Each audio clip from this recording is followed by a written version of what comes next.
Hello, everyone, again, and welcome into another episode of the Flying Pigskin podcast, where we talk everything there is to talk Bengals. I'm Caleb No, joined again by the usual cast, plus one very special extra. I've got Reggie Wilson with me, as well as Tanya O'Rourke, and joined today by Jonathan Hayes, who wanted to join us today on the podcast. And Jonathan, I'm going to start with you. I'm going to get your opening thoughts.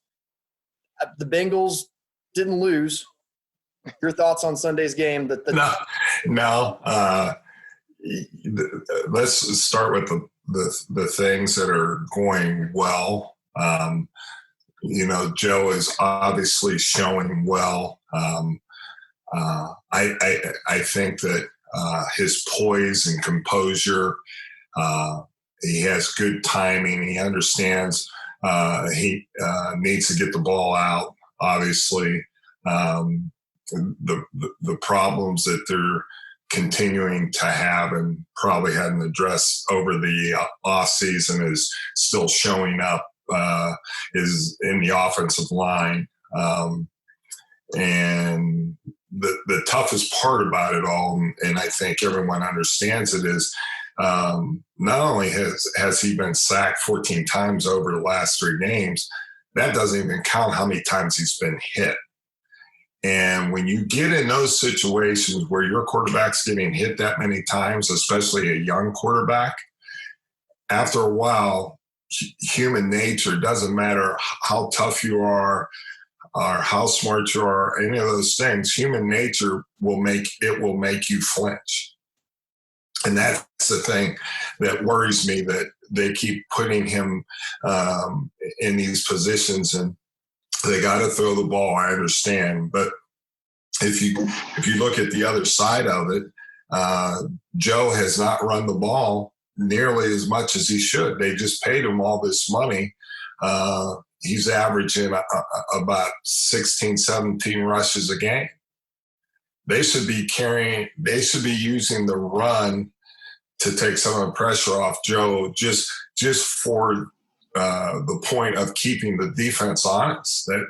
If you don't do that, if you're not productive running the ball, and I believe this when I became a head coach, you want to take pressure off your quarterback. Best way to take pressure off your quarterback is be dedicated to running the football.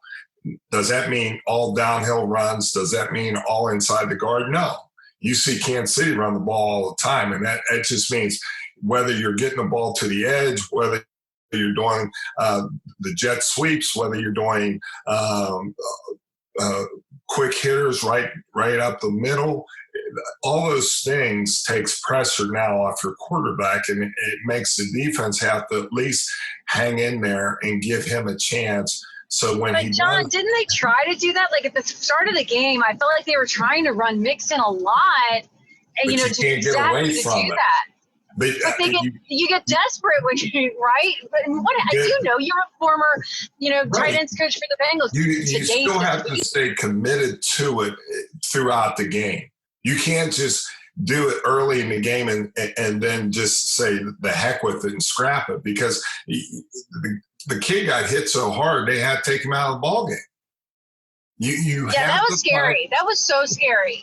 You have to find creative ways to keep the defense off balance, and I think that's what will also help their play action and allow them to do other things. And I think that they just have to do a better job of really mixing the run and also staying with it in the second half, so that Joe's not just taking those hits. I mean, he got sacked 8 times yesterday. 8 times. That's not even counting how many times he got hit. And we talked about this, guys, last week. Exactly what John just said. Eventually you're gonna flinch. This way, you can tell me I'm being an overreacting fan, but you're gonna ruin this guy.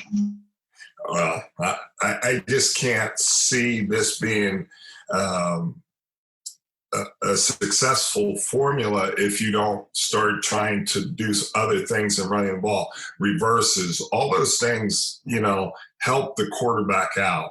And then also moving his launch point, nakeds and boots. Those are the things that Joe can do and run and throw the ball while he's running with the football and just change his launch point so that he's not staying in the same spot getting hit.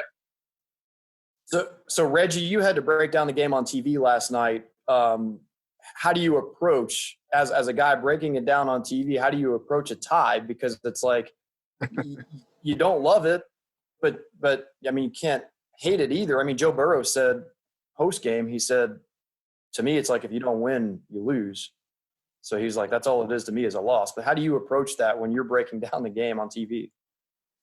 It was so weird trying to figure out like how to come at it. I think it's funny because like Tanya technically is like the fan perspective, but like when you cover a team so religiously, you kind of get invested like a fan a little bit, if you will. And so I think it took me probably like a good 10 or 15 minutes to just like get over what I was watching, like to get over the fact that like they tied. Like I think I said in the highlights, like all the defense needed to do was just hold them like one last time, and Wentz dives into the end zone and it goes to overtime. And like that was probably like one of the silliest overtimes that I think I've ever experienced, because like there were so many different times where I'm like, oh, okay, it's about to be over. Oh, it's over. I think I tweeted like, that's it. That's it. Well, it seems like it was hard to tie. Like it's hard. How hard is it to tie in the NFL, Reg? We did it. Oh yeah, I read about that. We did it. We did it all the way in London. Well, I got to tell you, Tanya, you sent out a tweet right before the season, and you asked fans for their predictions on the season. And everybody's, making these predictions. Some people are saying we're going to be 12-4. Some people are going to say we're going to be 3-13. I mean, it was everywhere. But there was one guy who predicted 3-12-1. He predicted a tie. And I remember specifically replying to that one person, and I was like, that's a bold prediction to predict a tie, because, I mean, that almost never happens. It's happened a few times in the last few years, but to predict a tie, and then sure enough, here we go. So I made sure to tweet back at him yesterday and like, you knew something that we all didn't. But a tie, man. It felt like nobody wanted to win the game. Like once it got to overtime, it was just like they were playing like hypothetical, like, oh, I don't want it, you want it. Oh, I don't want it, you can have it. And it was just like when Wentz hit that big pass to Ertz, I'm like, oh yeah, that's it. It's over.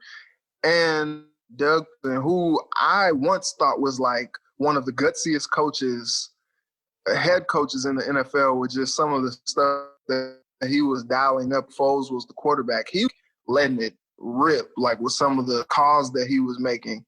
He's so conservative. I mean, like, it's not given that Jake Elliott would make a 64-yard field goal, but like Jake Elliott has a pretty good leg. I mean, Coach, you probably know we had him here before. Exactly. Exactly. He makes that. So do you think he makes that field goal? Yeah. What's the longest? Do you remember what the longest you ever? And he was only there for a short time, but he was there throughout almost the entire training camp, though. Do you remember what the longest you saw him hit was? I knew he has a very strong leg. I do know that, and I do remember him ripping some. But I think the other part to your point, Reg, is that I think Doug was protecting the quarterback. I don't think he has right now. He's doubting Carson himself. So I think his play calling is reflecting that. That's my personal opinion, my professional opinion, watching him and how he's calling the game. Let me ask you. I would agree with that, because he didn't even try, he didn't try to be aggressive at all. Like if you have Aaron Rodgers or somebody like that, you're going for it. Yeah.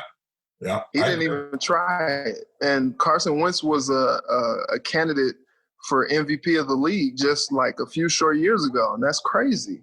Yeah. If you have Aaron Rodgers, you don't tie the Bengals. No, that's right. You're right. Sorry. That is true. Let me ask you this, John. The offensive line has been such an issue this year, and turning around an offensive line is not an instant thing because it's a unit. It's not a one position thing.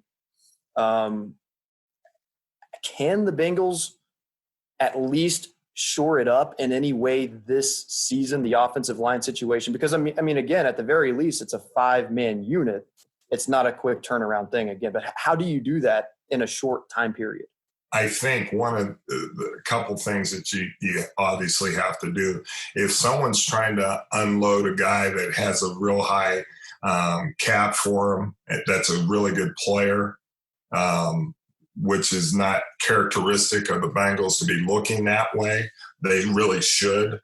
Because let's be honest, you draft a quarterback in the first round and then you don't take any linemen to upgrade your offensive line. That was hard for me to even imagine being sitting in that room up, when we were making picks that they take a quarterback. Now, the difference between when we took the first quarterback in the draft, our first year in Cincinnati, was he didn't play until the next year. And we had a solid offensive line with Richie Brand, Willie Anderson, Levi Jones. We brought in Bobby Williams. And then we drafted Eric Steinbach. So we had a solid offensive line. And by Carson's second year, we went to the playoffs. And people forget, and I always laugh about this now. I said, people forget how hard what it took us just to get them to the playoffs. And they also forget the things, I'm sure that Zach's still fighting. The same people who are making the evaluations to bring people in since I was there are still there now.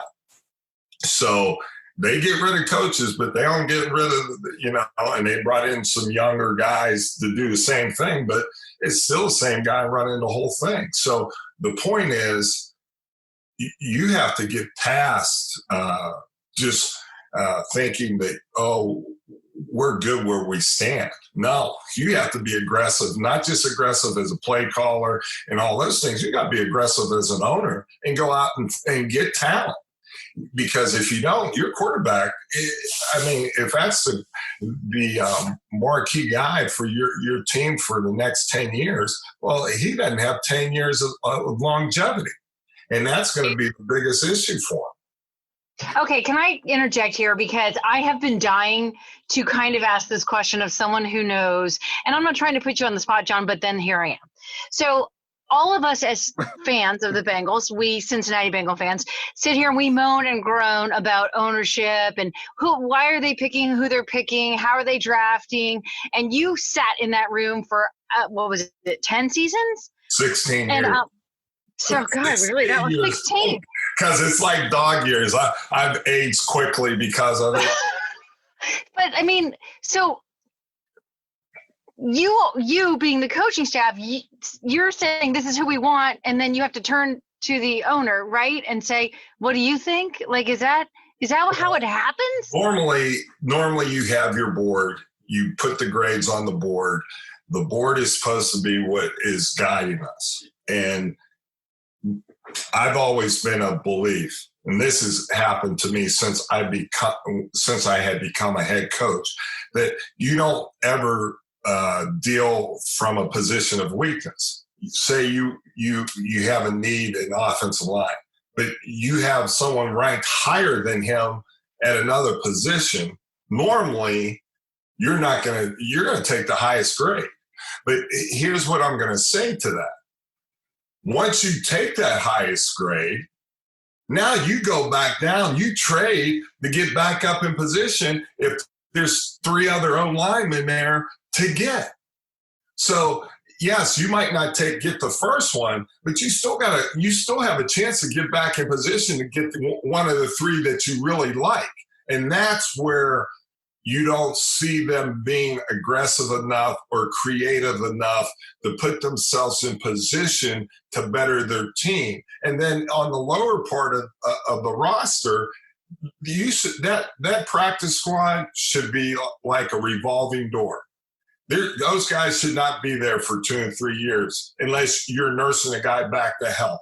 Okay, so Joe Burrow goes down yesterday, and we all saw how he got rocked, lit up. Tanya, I want to know your reaction when you first saw that hit and you saw the replay in slow motion that showed just the way his neck jerked back and the whiplash. I mean, your thought seeing franchise player go down like that. Where I said, when we talked about this last week, and I said, he can't last like that. That's just not a tenable situation. When I saw that, I thought, oh my God, okay, all right. You know what? He's gone. He's not even to make it 3 games.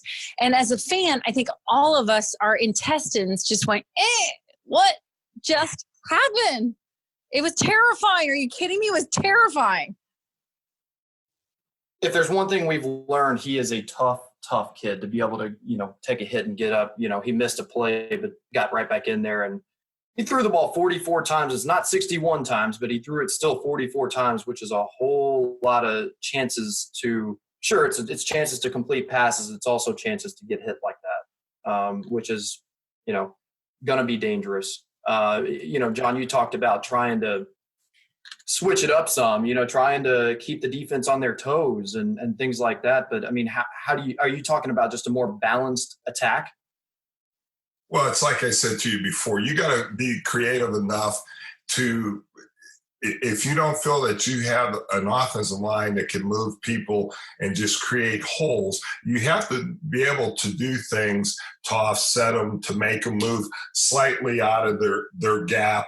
You look with, and I use Kansas City as an example because they do it so well, is they'll either use a shift and a motion just to get the defense to slide a little bit, and then they'll come back and either run a stretch play off the jet sweep, or they'll run a backside zone play just to get a guy slightly out of position. And those are the things that, has been very good for Kansas City. I'm not saying that the Bengals have to become Kansas City. I'm just saying that those are the types of things that you can do to help yourself and give yourself more runs. And then off of that, then you have your opportunities with your play actions and your screens and to set up those things so that your quarterback's not taking those hits all the time. And then within that, you're incorporating a different launch point for the quarterback. And those are the things that are, as we sit here and we're talking about them, and I know it's easy to sit here and try to be, we're being critical, or at least critical of what the O-line has done. But to be quite honest with you, you still have to give them an opportunity to try to win up front. When you're always setting in a pass set, linemen don't like that. They don't like that, and they get tired of it. So, that's the hardest part with the offensive line. They want to go forward. They want to knock people back, even guys that are mediocre, and that's the case. So, Reggie, that's just how I feel. Reggie, a big part of the storyline yesterday was John Ross not being a healthy scratch, and T. Higgins starting in his place. And then T. Higgins turns around and has 2 touchdowns. Your thoughts on T. Higgins kind of making not his NFL debut, but really his first time in the spotlight in the NFL, with 2 touchdown catches and his first start? I'm going to say this for Tanya. This is for you, Tanya. But that's the T, sis. That's T. I thought it was awesome to see him get 2 yesterday, by the way. Go for it. It was cool, man, because, it's funny because, Caleb, I did the story a few weeks ago about the other guys, right? And Auden Tate was one of the other guys that I was expecting to, have a significant contribution. And it was crazy to see the first 2 weeks him not really get involved in the offense, and then him being a healthy scratch just last week. And so it was interesting because I was wondering how they were going to do this whole wide receiver tango, because I'm like, yo, Mike Thomas is getting more reps than I think maybe any of us really anticipated. And he seems like a guy that deserves to be on the field. And I'm like, yo, there's only so many footballs to go around. And so when I saw that John Ross, was a healthy scratch, it was interesting listening to Tyler Boyd in the post game, because he was like, look, we just tried to tell John to stay encouraged. And he was like, look, we've all been there. He was like, there are times in my career where I was a healthy scratch and I was ready to go. He was like, a lot of the guys in the receiver room have been there. So it's just part of the game. It's part of the league. It doesn't mean you can't play. It just, means you just got to keep working. And it was interesting hearing him say that, because you got a former first-round pick right here that, at times he's shown some flashes, but, for the most part, he's been pretty disappointing up until this point. And so to see a guy be, someone who could be a difference maker, who was drafted to be a difference maker, to all of a sudden not even be able to get on the field, and he's actually healthy, that's been the rap on him too, is he hasn't been healthy. And when he is healthy, he can't play. That's very jarring to see. And on the flip side, you draft a guy in the second round, to coach's point, they could have drafted for need in the second round and got the best available offensive lineman. And that probably would have helped Joe out a little bit yesterday too. But, that's why you draft the guy, T. Higgins, to make plays like that. So it was great to see their first and second round pick, week 3, making an immediate impact on the game. I will say this again. Now, Tate, I like Tate. He's big target, but he can't run. But, that's always been his issue. He's a big red zone threat, but you got to get him down in the red zone for him to be productive for you. John Ross, what's the first thing everyone always says about John? He's fast. He can run a straight line as fast as anyone in the world. But John's problem has been, one, like you said, Reggie, staying healthy. But the other part is, let's be honest, he's 50-50 catching the ball. That's his other issue.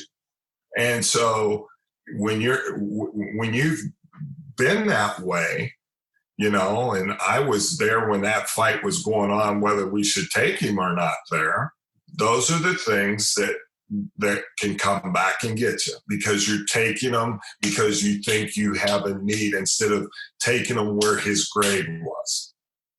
That's what makes a difference.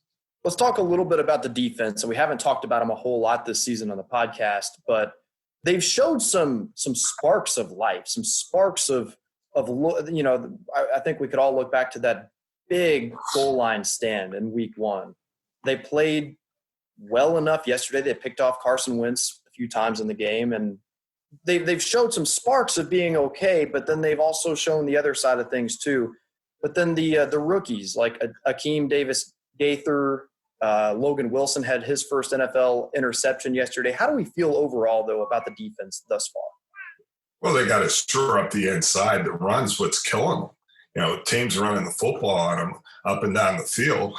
When you're ranked 26 overall defensively, obviously there's some issues.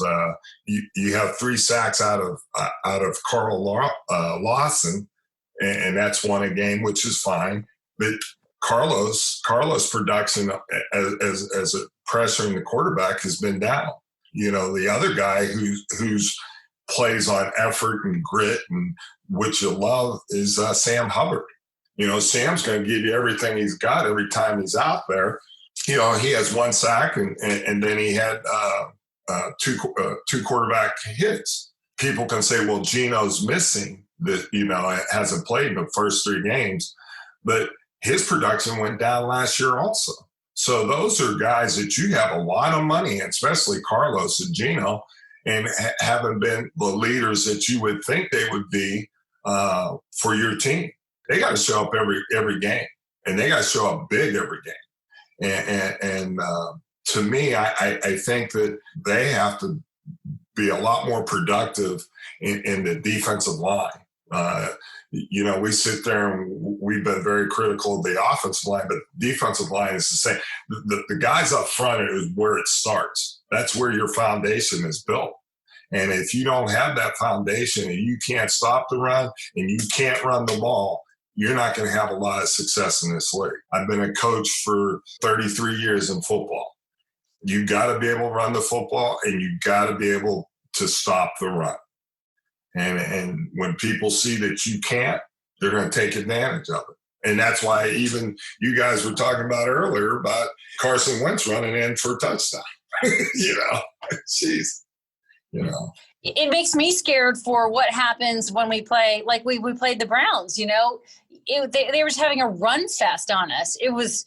Wait till they get to Baltimore in 2 weeks. Oh my gosh, no, I'm taking that week off.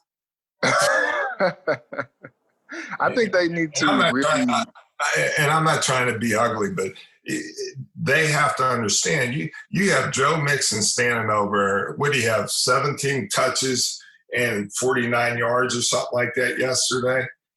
You have Gio who touched the ball twice in 3 games running it.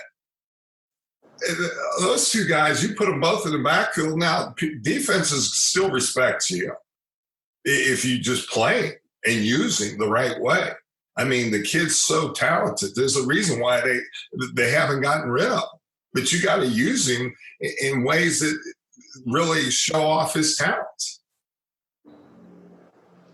Yeah, it's troubling, I think, because I brought it up last week, and I was talking about how the defensive performance against the Browns was something that I think I was expecting more in week 1 than week 2. And it seems like it's not necessarily regressing, but it seems like it's kind of just flatlining, like the tackles that are being missed, guys just running through all kinds of arm tackles. And, it looked like one of the plays that Carson Wentz made, well, I guess several of the plays Carson Wentz made yesterday running for first downs. I remember one specifically, Sam Hubbard was like holding on to his legs for dear life, and Wentz jumped out of the tackle and, got to the edge and got the first down. And I think it was things like that really kind of frustrate you when you watch the team, because you're like, there's talent there. There's talent, at every level, but like they aren't doing what they're supposed to do. Coach, you were like spot on with the line, because they're not getting any pressure. On the other side, Burrow is getting hit. It seems like they're like free rushers running at Burrow every play just about. But like they're not getting to the quarterback on defense, and that's troubling to see. You like the play that Reader made with the swat leading to Logan Wilson's first interception. Yes. Dunlap, he had a swat. They did, kind of play that bend don't break. Get there. Yeah, they did kind of play that bend don't break, especially in the second half. But like I said, like they needed a play to be made to win the game right at the end, and they just couldn't do it. They let the Eagles just march all the way down the field and score, and you couldn't keep Wentz. Wentz he's fairly athletic, you know what I mean? Like I don't think he's like, like a Andrew Luck or, anything like that where you have to really be afraid of his legs. But like there were a lot of plays that he made with his legs that you're just like, oh my gosh, like if you keep contained on him, like dare him to beat you with the pass, because he wasn't doing it yesterday, and they couldn't do it. And here's my point. Here's the point I'll make to you guys, all of you. Where is the sense of urgency from the veteran players? Yep. If you don't see it from them, how are you going to see it from the younger players? There has to be some sense of urgency from your veteran players, whether it's offense, defense, and feel that intensity of when you walk out between those lines, let's go. And that's where as now watching, obviously I watch as a coach, but that's what I see lacking. So you is that coaching though? Is that bad coaching? No, it's not bad coaching, but it's leadership that has to eventually take over. The coaches can only coach so much. And then the leaders on the team have to be the leaders on the team and take over. And it's just not through talk. You know I won't call them out by name, but there's a couple guys that during the week, they don't want to practice. And that's the bigger problem. And so then part of this is a mindset. The lack of urgency once comes Sunday, you can't all of a sudden just turn it on and turn it off. It's easy to sit here and say, well, we don't have the talent on the offensive line. We're young in the in certain parts of the field here. But you think part of it really is a mindset thing where like these guys, there's no sense of urgency, like you said, or there's a certain lack of it. Sorry, my son Lucas wants to join the conversation apparently too. Lucas says that there is a lack of urgency on some fronts for him. Love it.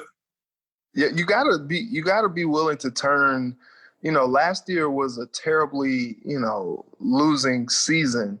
And I feel like, they're trying to like get some of that stench out of there. They, when we talked about the draft, remember, Caleb, we were talking about the guys and they drafted a lot of like high character guys, a lot of guys that came from like all these winning programs. And Tyler Boyd even mentioned it yesterday because they were asking him like, Tyler, like, what is it going to take to get this thing like turned around? Like, do you think that there's like a losing mentality with the guys that just kind of needs to like get swept out of here? And he's like, look, I don't know where a losing mentality comes from because, all the guys that, were drafted recently are guys that were drafted from winning programs. So like, we know what it takes to win. We know how to win, but it's not getting done.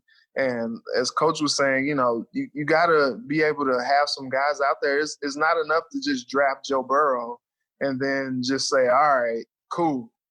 All right, we're going to win some games now. Like Joe's just going to carry us now. Yeah. In some ways, it's like in the passing game, that's almost what it's been at some points is that, Joe Burrow is running for his life out there.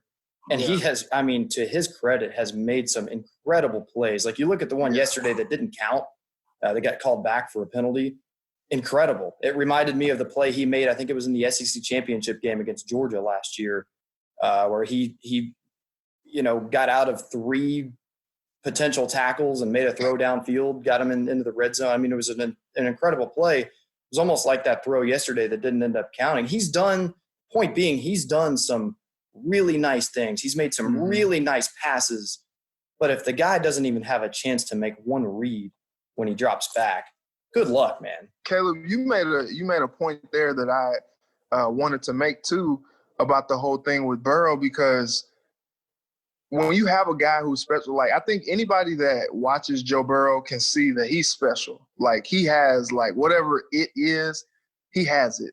And the fact that he just continues to go in there and get beat up play after play after play, and then just come back and throw these darts and make these plays, it's spectacular to see. But I think the flip side of that is tough because say what you want about Zach Taylor, and, we've all said that we like him, but he's still really green as a play caller. And I think this is not the time for all the experimenting. I feel like Zach is like, let's see if this will work. Let's see if that'll work. And, I saw a lot of comments saying that he was doing plays that were a little too overcomplicated. And maybe he just needed to simplify some things down. But like Zach is still trying to feel his way around as a play caller as well. And I think when you have a guy like Joe Burrow who does spectacular things, you're like, oh yeah, that could probably work with Joe. But really, it's like, no, you have to, like, your first priority is to protect this young quarterback. And I think when you are dialing up these, like, plays that are calling for Joe to hold on to the ball for 3, 4, 5, 6 seconds, these longer developing plays, it's like, yo, you don't have the line to do that because these guys need time to get open, and you're not giving Joe the time to get it to these guys. And I think, like Coach was saying, like you need some reverses, you need some sweeps, you need some, some quick passes, some screens. They had the screen to Gio Bernard, and Gio goes for 42 yards. And you're like, whoa, a concept. Like, can you pull out some more of these type of things instead of like having Joe hold on to the ball and try to get it. And then there was another couple times where they kept having Joe roll out to the short side of the field. And I think it happened like 3 or 4 times. And each time he had to end up throwing the ball away. I'm like, you're not helping him. If you're so, green as a play caller, I think that's the part where it kind of goes to Joe's detriment and the offense's detriment as well, because, as Zach is trying to figure it out, he's getting Joe killed out there. Well, I think, when you say plays that take a long time to develop, a lot of times those are play action calls. And to John's point, if your run game is not a threat whatsoever, play action doesn't do much for you. It doesn't help if you're not going to run the ball. I mean, that's that. I guess that's the point I was trying to make. You're putting so much on this young quarterback to make plays because your offensive line's deficient. You know that as a young play caller, not to mention a young head coach, now all of a sudden you're trying to find the balance between what is best for my team but more importantly, what's best for the future of our team and the quarterback. You see a lot of ideas, or you might have been exposed to some of them the 2 years you were in LA, all those things, but you don't have the same personnel to execute it. Your line is not the same, and your receivers are different. You have different type of receivers playing for you. So now all of a sudden you're trying to fit that square into the round hole instead of, working to your personnel that you have and making adjustments to fit them. I think right now they're truly in a period of trying to find who they are and find their identity. I think, for the longest time, and I know people complain about what we did, Coach Lewis and all those things. But for the most part, people knew our identity. We're going to come out there and play hard-nosed defense. We're going to try to run the ball. And as the years went on, we changed ourselves. And then it got diluted. It got watered down. After he left, we really, didn't have the type of personnel that we once had. And it happens. But, now they got to decide what it is they want to be and how they want to do it, because that's the only way this kid's going to have a chance to, have a successful career and have a healthy career. This is the second straight year under Zach Taylor that they have not been able to get Mixon going in the early going of the season. Last year ended up turning around for them the last back half of the season, and Mixon, ended up getting over 1,000 yards. What is the problem? Is he too pass happy? What is the problem? Why can't they get Mixon going in the run game? And it seems like when they do get him the ball, he's a lot of times getting touched behind the line of scrimmage all the time. Why is that? Well, just from watching, I think that sometimes in which you're calling for Joe, Joe is more of a one-cut north-south runner. Get him going, then let him make one cut, and then he'll, because he can threaten the defense and get him the defense to move. Then he sticks his foot in the ground. Now it's hard on a defense. But when you're just running him downhill with really minimal execution in your guards and center, it's tough. It's tough. And then if you're really looking at your offensive line, your right tackle has struggled last 2 years, especially. The right guard is a guy. The center who was with us is smart, can get everyone lined up, is a powerful man, but he's limited athletically. The left guard is going to be okay, I think. And then the left tackle, really in the best scenario, you would really like to move him back inside to left guard because he doesn't have the range that you really like of a left tackle. To his credit, he's doing a solid job at times, for his first year playing in the NFL, knowing that he's had shoulder issues. But I just don't know what his ceiling's going to be at left tackle as opposed to what his ceiling would be at left guard. Couple more things I want to bring up here. First of all, we got to think this is a positive thing that next week it's the Jaguars coming to town. It'll be the first game with fans at Paul Brown Stadium, although a limited amount of fans, up to around 6,000 fans at the stadium. But the Jaguars, they opened the season with a win over the Colts. They then had a close one-possession loss, a 3-point loss to the Titans, who were a very good team last year, went to the AFC Championship. But then yesterday looked not so good against the Dolphins. Lost 31-13 to Miami. And we all know the struggles that Miami as a franchise has had recently. They got a nice win for them yesterday. How do we feel about the Bengals taking on the Jaguars this week? Well, Gardner Minshew he's streaky. We all know that. I mean, that's the one thing. Either he's going to come out and he's going to blow it up or he's just going to implode right there in front of you. That's what kind of player he is, and they've gotten rid of their runner. He's over in Tampa Bay now. They've gotten rid of the best parts of their defense.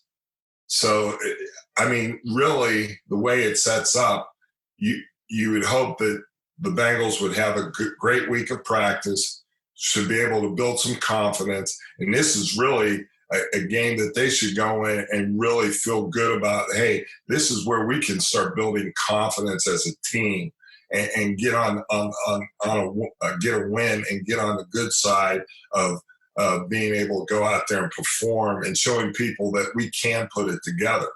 But to Reggie's point, I think that Zach's going to have to do a little soul searching of his own and see what is best and putting this team in the best position to have success. And whether it's and when I say, like I said earlier, running the ball doesn't mean you just have to run it downhill or between the tackles. It means just the attempt sometimes helps the offense so that the defense has to play offense or so the defense has to play honest. And that's what you really want. You don't want them just running upfield knowing that we're not going to hand the ball to our backs anyway. So, you want to have some deception and some things to freeze the defense to know that, make them know that, hey, we're going to still run the ball, but just it's going to look differently than, what we've done in the past to give ourselves a chance. I mean, Tyler Boyd's to me, he's always been one of the best jet sweep runners we have, because he's so crafty, Tanya, your prediction for the game this Sunday, Bengals Jaguars. And then after, I want to hear your predictions, but then I'll tell you what, Vegas is already opened with a spread. So okay, well, my theory is this.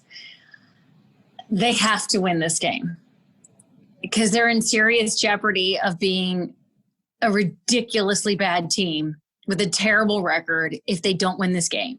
And that feels, I know it feels desperate as, but they just have to. They have to find a way to beat this. This is a team they should beat. They can beat. I shouldn't say should beat.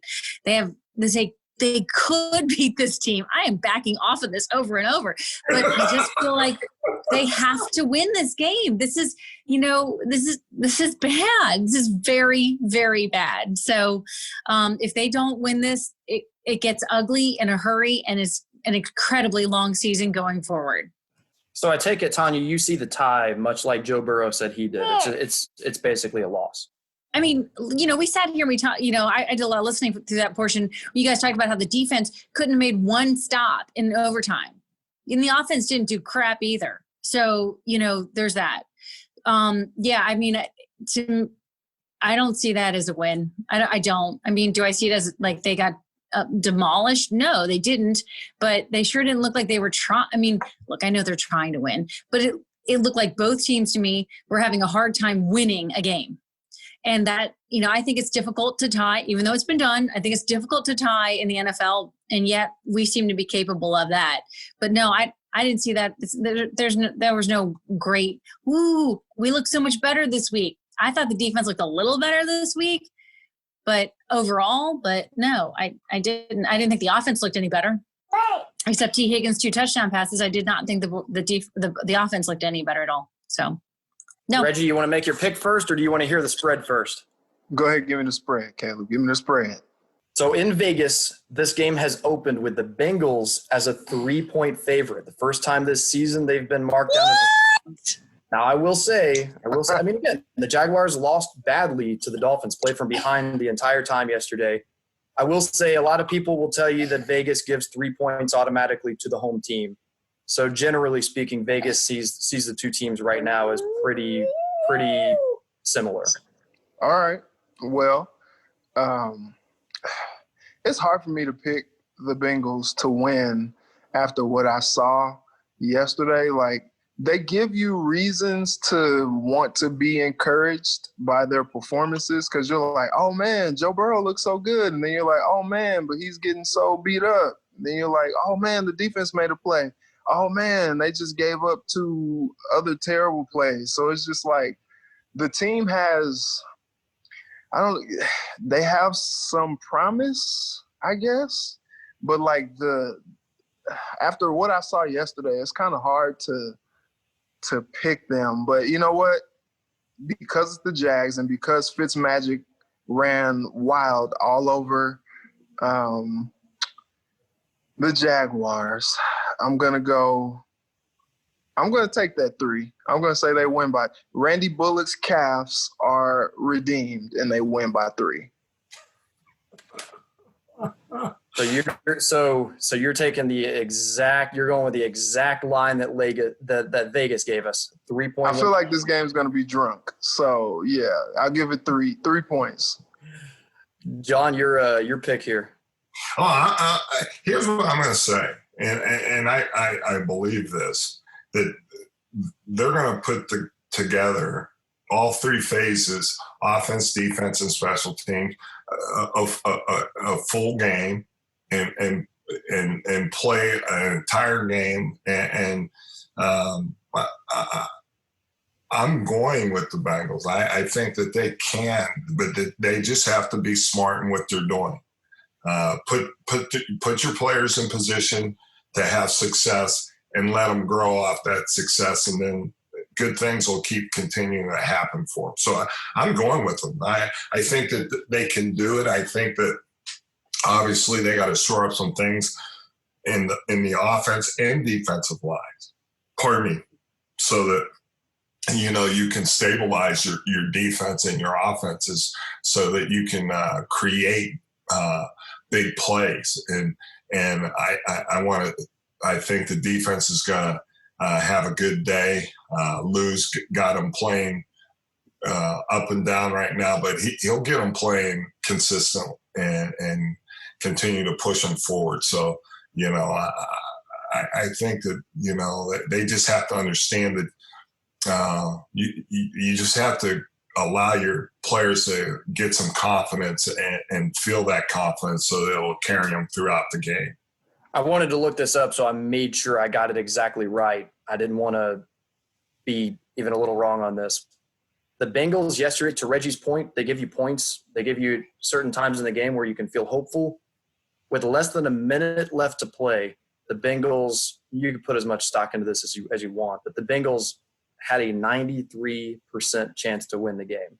Like, when you look at the win probability stuff, 56 seconds left in the game in regulation, and the Bengals had a 93% chance to win against the Eagles and found a way to tie, not to lose, but to tie. Let me ask you. Your heart every time. They're going to change that fortune, though. I believe that. The hardest part is suffering through it, watching it as it is now. as a young coach for Zach, he's still learning and especially as a head coach, just how to make sure that guys are, you're trying to get the most out of all your guys, but yet, you're not sure of the looks and different things you're not used to seeing. I mean, I've been doing this, like I said, 33 years. There's a lot of stuff I've seen that Zach just hadn't seen, and same with other coaches, when you've been doing it so long, there's things that happen even in a game, and you'll go and say, hey, remember when we did such and such? This is what I want you to do. Or they might not even remember, but the coaches are talking on the headsets and say, hey, this is what that was. Remember when that happened? This is how we want to attack it. And he'll get there. It's just going to take time. I mean, he's a bright kid. He's a bright young man. It just takes time, All right, I want to get final thoughts from Tanya and Reggie here on one last little thing. We cannot keep ending games in ties. In soccer, they have a way to, they have shootouts, even though there are ties in a lot of games. They have shootouts. In hockey, they have shootouts. How can we end games in football and keep it from being a tie? Do we have the kickers get out there and kick field goals? Do we do like a punt, pass, and kick? Or like, how do we do this to where we're not ending in ties anymore? Tanya? I don't know, but I'll say this. It's so wrong. It is so wrong to have a football game in the NFL tie. It is soccer. I love soccer, but it's not – soccer is not football. I don't know. I think that there could be some sort of shootout or something. It seems like the NFL is trying really hard to not let it end in a tie, but we seem destined to make it happen anyway. I don't have an answer. Well, you have like two teams that are determined not to win like we did yesterday, I think you got to have some type of like incentive on there. Maybe you do, like you have the two, the one former Bengal and the current Bengal kicker both just have like a kickoff from like 45 yards and then just go deeper each time. Like the mascots fight each other. Yeah, or, something. I'll take that over a tie. Or I think the problem with the whole overtime thing with the NFL is it's the NFL, and it's like the longer you have these guys play, the longer that we might have seen Joe Burrow get sacked like 5 more times in the extra overtime or something like that. So I think maybe you adopt maybe some sort of like college style thing where maybe you put the ball in the 30 or something and just have both the teams like try to score touchdowns until the one team just can't score a touchdown, the other team does, and they win or something like that. That's a great point. That's a really good point. That why don't we just do a college style? Because college style overtime is so much fun.